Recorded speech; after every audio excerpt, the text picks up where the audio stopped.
2025 +2 பொதுத் தேர்வுகளுக்கு எப்படி சிறப்பாக தயாராகலாம் அப்படின்றதுக்கு வழிகாட்ட இந்த தமிழ் இணையதளத்தில் மாடல் கொஸ்டின் பேப்பர் கொடுத்துருக்கோம். அதை டவுன்லோட் பண்ணி பயன்படுத்தி சிறப்பான மதிப்பெண்கள் பெற வாழ்த்துகள்.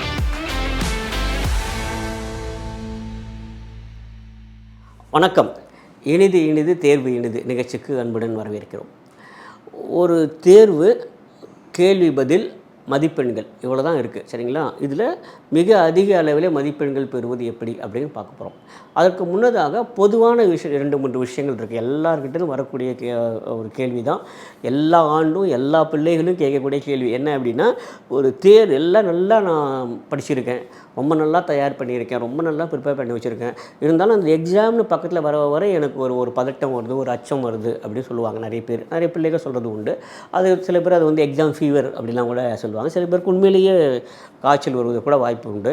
அதெல்லாம் என்ன அப்படின்னா, அது ஒரு அச்சம் பதட்டம்லாம் இல்லை, அது ஒரு எதிர்பார்ப்புன்னு வேணால் சொல்லலாம். அது ஒரு அச்சம் சொல்கிறேன், நான் ஏற்றுக்கல, அப்படி இல்லை. என்ன ஒரு எதிர்பார்ப்பு, நீங்கள் அது எது மாதிரியான ஒரு எதிர்பார்ப்பு அப்படிங்கிறதுக்கு ஒரு புரிகிற மாதிரி ஒரு உதாரணம் சொல்கிறேனே. 2 உதாரணங்கள். இப்போ பார்த்தீங்கன்னாக்கா, இப்போது ஒரு கிரிக்கெட் மேட்ச் பார்க்குறோம் வச்சுங்களேன். இந்தியாவும் வேறு ஏதோ டீமும் விளையாடுது, சரிங்களா? அப்போது முதல்ல அந்த 1 ஓவர் 2 ஓவர் நம்ம பார்க்குறப்போ நமக்கு ஒரு பதட்டம் இருக்கும். நாம் ஒன்றும் விளையாட போகிறதில்ல, நம்ம வந்து பார்க்குறோம், அவ்வளோதான், சரிங்களா? ஒரு டிவியில் பார்க்கும்போது கூட நம்ம முதல்ல ஒரு 2 ஓவர் 3 ஓவர் பார்க்கும்போது நமக்கு ஒரு பதட்டம் இருக்கும். என்ன ஆகுமோ அப்படின்னு சொல்லிட்டு. அப்புறம் 2-3 ஓவர் ஆனதுக்கப்புறம் பார்த்தீங்கன்னாக்கா, அப்புறம் நம்ம தெரிஞ்சிடும். அப்படின்னு தினமும் அப்படின்னு காஃபி சாப்பிடுவோம், டீ சாப்பிடுவோம், அப்படின்னு நடந்து போய்ட்டு வருவோம், ஃப்ரெண்ட்ஸோட பேசுவோம், ஃபோன் பேசுவோம், அப்பப்போ ஸ்கோர் மட்டும் பார்த்துட்டே வருவோம். அப்போது அந்த தொடக்கத்தில் கூட பதட்டம்னு இருக்குது இல்லையா, அதுதான் அது வந்து அச்சம் இல்லை, அது ஒன்றும் அச்சமெல்லாம் இல்லை, ஒரு பதட்டம் எல்லாருக்கும் இருக்கக்கூடியது. இதே மாதிரி பார்க்கணும்னா இது பதட்டம் இல்லை, வேறு ஒரு மாதிரி சொல்கிறேனே. இப்போ நீங்கள் பார்த்தீங்கன்னா, உங்களுக்கு ரொம்ப பிடித்த ஒரு நடிகரோட படத்துக்கு போகிறீங்க, சரிங்களா? நான் பொதுவாக படத்தெல்லாம் எடுத்து சொல்கிறதில்ல, உதாரணத்துக்கு நம்ம புரியணுங்கிறதுக்காக. எனக்கு ரொம்ப பிடிச்ச ஒரு நடிகரோட படத்துக்கு நான் போகிறேன், டிக்கெட் வாங்கிட்டேன், உள்ளே போயிட்டேன், உட்காந்துட்டேன். நான் உட்காந்துட்டு அந்த படம் ஆரம்பிக்கிற வரைக்கும் இருக்கக்கூடிய அந்த ஒரு சின்ன இடைவெளி இருக்குல்ல, ஒரு 10 நிமிஷமோ 15 நிமிஷமோ இருக்கும். இன்னும் படம் ஆரம்பிக்கல, அப்படின்னா படம் வந்து எடுத்த உடனே ஏதோ விளம்பரம்லாம் போட்டிருக்காங்க, இன்னும் படம் ஆரம்பிக்கல போது அப்போ ஒரு எதிர்பார்ப்பு இருக்கும் இல்லையா? அந்த மாதிரி எதிர்பார்ப்பு, அது என்ன சொல்லுவோம், அது வந்து ஒரு எதிர்பார்ப்புன்னு சொல்ல முடியாது, அது வந்து ஒரு பரவசம்னு சொல்லலாம். கிட்டத்தட்ட பதட்டமெல்லாம் இல்லை. அதைத்தான் நம்ம எக்ஸாமினேஷன் பண்ணுறோம். ஏன்னா நம்ம எல்லாம் ரெடி பண்ணிட்டோம், போய் உட்காந்துட்டோம், கொஷின் பேப்பர் வாங்கணும், அவ்வளோதான், அதுக்கு ஆன்சர் வந்துடும், அவ்வளோதான். அந்த இடைப்பட்ட நேரத்தில் இருக்கு இல்லையா, இது மிக மிக மிக இயல்பான ஒரு விஷயம். நல்லா ஞாபகம் வச்சுப்போம். ரொம்ப நேச்சுரலாக எல்லாருக்கும் இருக்கும். இப்போது நமக்கு பாடம் எடுக்கிற ஆசிரியர் இருக்கார். அவர் வந்து வேறு ஏதோ ஒரு எக்ஸாம் அவர் மேற்கொண்டு படிக்கிறான்னு வச்சுங்களேன். அவர் வந்து பட்ட மேற்படி படிக்கிறாரு, சரிங்களா? போஸ்ட் கிராஜுவேஷன் படிக்கிறாரு, இல்லைன்னா பிஹெச்டிக்கு ப்ரிப்பேர் பண்ணுறாரு, தீசிஸ் சப்மிட் பண்ண போகிறாரு, கூப்பிட்டு கேள்வி கேட்க போகிறாங்க அப்படின்னா, அவருக்குமே கூட அந்த இடத்துக்கு போகும்போது ஒரு சின்ன பதட்டம் இருக்கும். எல்லாருக்குமே பதட்டம் இருக்கும். ஏன்னா நம்ம இத்தனை நாளாக என்ன பண்ணமோ அதை இங்கே கொடுக்க போகிறோம் அப்படிங்கிற போது சின்னதாக ஒரு பதட்டம் இருக்குது இல்லையா? இந்த பதட்டத்தை நம்ம அச்சம்னு நினச்சிட்ருக்கோம். அது அச்சம் இல்லை, இது இயல்பாக வரக்கூடிய ஒரு பதட்டம், சரிங்களா? அது ஒன்றும் பெரிய விஷயம்லாம் இல்லை, எல்லாருக்கும் இருக்கும்.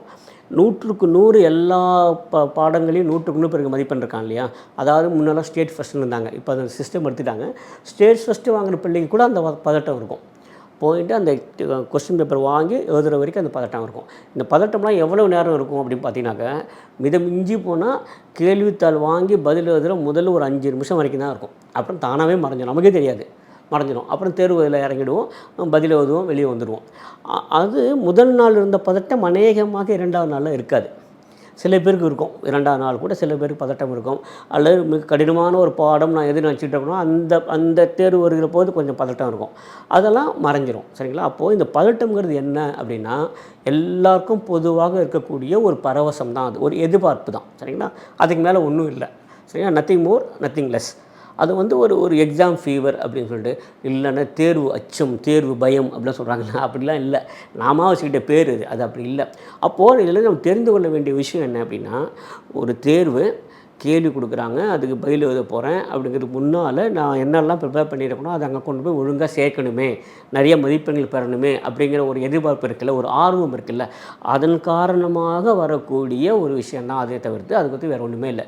அப்போ நம்முடைய செய்தி இதுதான்.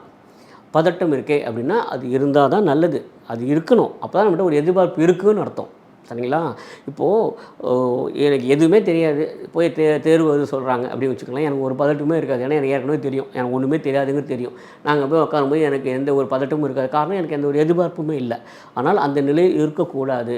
யாரெல்லாம் உண்மையிலேயே தேர்வு வருகிறப்போ ஒரு பதட்ட நிலையில் இருக்கிறார்களோ, யாரெல்லாம் சொல்லுகிற போது அந்த ஒரு அச்சம் என்பது இருக்கோ, அவர்களெலாம் என்ன அர்த்தம் அப்படின்னா, தேர்வு குறித்த ஒரு எதிர்பார்ப்பு உங்களிடம் இருக்கிறது, உங்களை குறித்த ஒரு எதிர்பார்ப்பு மற்றவர்களிடம் இருக்கிறது. அதன் காரணமாக வருவது தான் ரொம்ப நல்ல விஷயம். நல்லா ஞாபகம் வச்சுப்போம். எக்ஸாம் எழுதி மார்க் வாங்குறதுங்கிறது எவ்வளோ நல்ல விஷயமோ, அதே அளவுக்கு தான் இந்த தேர்வு பயம்ங்கிறது ரொம்ப நல்ல விஷயம். ரொம்ப அச்சம்ங்கிறது ரொம்ப நல்ல விஷயம். இன்ஃபேக்ட் எது நம்ம வந்து செயல்பட தூண்டுதுன்னா இந்த அச்சம் தான், இந்த ஒரு பதட்டம் தான். எப்படியாவது இந்த மாதிரி நல்ல மார்க் வாங்கணும் அப்படின்னு வச்சுட்டு உள்ளே போகும்போது, அந்த கொஸ்டின் பேப்பர் வாங்குற வரைக்கும், இல்லைனா கொஸ்டின் பேப்பர் வாங்கி முதல் 2-3 வருஷம் அதெல்லாம் படிக்கிற வரைக்கும், அந்த 3 நிமிஷம் படிக்கிற வரைக்கும் அந்த ஒரு பதட்டம் இருக்கும். அப்புறம் தானாக அந்த பதட்டம் குறைஞ்சிரும். ஒன்று பதில் தெரியும், இல்லைன்னா தெரியல, அவ்வளோதானே. இரண்டுக்கு இடையில் இருக்கக்கூடிய நம்ம தெரிஞ்சதே ஏதோ ஒன்று எழுதிட்டு வர போகிறோம், அவ்வளோதான். அது நமக்கே தெரிஞ்சிடும். அப்போது இது எல்லாமே எதை சுற்றி இருக்கிறது அப்படின்னு சொன்னால், இயல்பாக நடக்கக்கூடிய ஒவ்வொருவருக்கும் இருக்கக்கூடிய ஒரு நல்ல ஒரு உணர்வு தான் அந்த அச்சம்ங்கிறது. இது மற்ற அச்சம் மாதிரி கிடையாது. இந்த அச்சம்ங்கிறது ரொம்ப ஆரோக்கியமான ஒரு அச்சம். அதை தான் நம்ம அடிக்கோடிட்டு வச்சுக்கணும். தேர்வு குறித்த அச்சம் என்பது மிகவும் ஆரோக்கியமானது, மிகவும் தேவைப்படுகிற ஒன்று. அதுதான் நம்ம செயல்புரிய தூண்டுகிறது அப்படின்னு அர்த்தம். நாம் இதுவரையில் படித்ததை கொண்டு போய் அங்கே முறையாக சேர்க்கணுமே என்கிற ஒரு எதிர்பார்ப்பு நமக்குள்ளே இருக்கிறனால வரக்கூடிய ஒரு அச்சம். தயவுசெய்து இந்த தேர்வு அச்சம் கண்டு யாரும் அச்சப்பட வேண்டாம். இந்த அச்சம்ங்கிறது இருந்தே தீரணும். அதுதான் இயல்பானது, நல்லது. அது மட்டும் நான் வச்சுப்போம், சரிங்களா? இதுக்கப்புறம் இதை எப்படி எதிர்கொள்வது, இதை எப்படி நம்ம முறியடிப்பது அப்படின்னா தயவுசெய்து அதெல்லாம் பண்ணாதீங்க. அதெல்லாம் வேண்டாம். அது பாட்டுக்கு இருக்கட்டும். கவலைப்படாமல் உங்கள் வேலையை பார்த்துட்டே இருங்க. அச்சம் பாட்டுக்கு இருக்கட்டும், தானாக போயிடும், தானாகவே கரைஞ்சிரும், சரிங்களா? அதனால் அது பற்றிலாம் கவலையே பட வேண்டாம். எப்படின்னா, ஒரு சின்ன ஒரு உதாரணம் சொல்லணும்னா, இந்த மார்கழி மாதம் காலை நேரத்தில் நீங்கள் பார்த்தீங்கன்னாக்கா, அதிகாலை நேரத்தில் பார்த்தீங்கன்னாக்கா அப்படியே பனி சூழ்ந்து இருக்கும், சரியா? நம்ம எதுவும் செய்தாலும் செய்யலைனாலும் இந்த சூரியன் உதிக்கிற போது அந்த வெப்பம் சிறிதாக அதிகரிக்கிற போது அந்த பனிங்கிறது தானாக விலகிடும், இல்லையா? அப்படியே இருக்காது, அந்த பனிங்கிறது தானாக விலகணும், இல்லையா? இந்த தேர்வுங்கிற அச்சமும் அப்படி தான். அது மேலே அப்படியே கொஞ்சம் இந்த பனி படர்ந்த மாதிரி இருக்கும் மேலோட்டமாக பார்க்குற போது. ஆனால் தேர்வு உள்ளே போய் உட்காந்ததுக்கப்புறம், வினாத்தாள் பார்த்ததுக்கப்புறம், எல்லாத்தையும் படிச்சுட்டு நம்ம பதில் அதை ஆரம்பிக்கும் போது இந்த அச்சங்கிறது போயிடும். அதனால் இயல்பாக வரக்கூடியது, இயல்பாக மறந்து விடக்கூடியது, பெரிதாக ஒன்றும் அதற்காக எதுவும் செய்ய வேண்டாம். இருந்துவிட்டு போட்டும், அதுவும் நல்லது தான். மீண்டும் சந்திப்போம். நன்றி.